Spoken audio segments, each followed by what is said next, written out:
सार और असार भक्ति।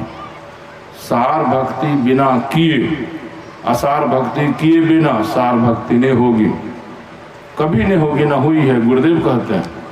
इसीलिए संकेत है कि जो सार भक्ति को मन से हटा दिया है, भिन्न भिन्न पंथों वाले, अब रामानंदी में जाएंगे, कहाँ है दृष्टि साधन, कहाँ है सब साधन, बस राम राम जपो, थोड़ा पूजा करो, तो इतने से काम चलेगा, आगे कौन करेगा?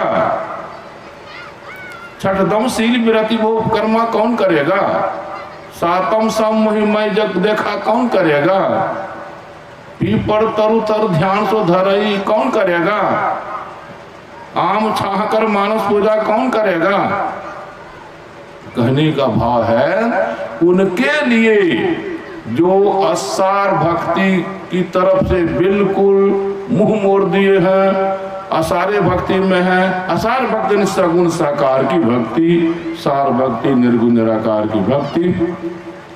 तो कहने का भाव है तो दृष्टि साधन हमारा ठीक ठीक चल रहा है कि नहीं?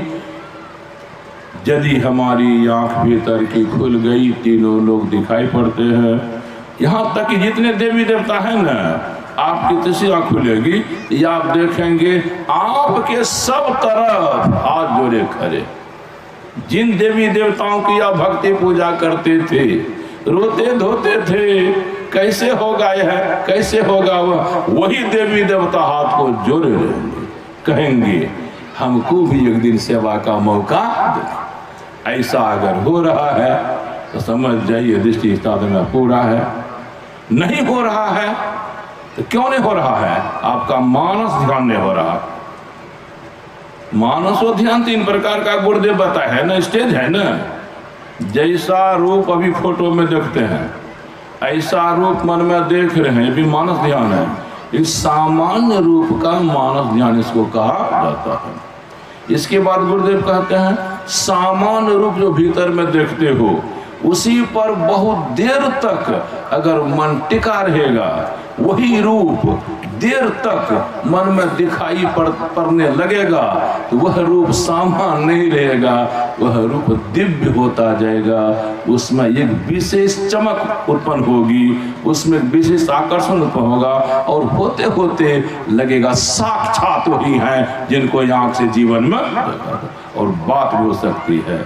यह मानस ध्यान का दूसरा रूप।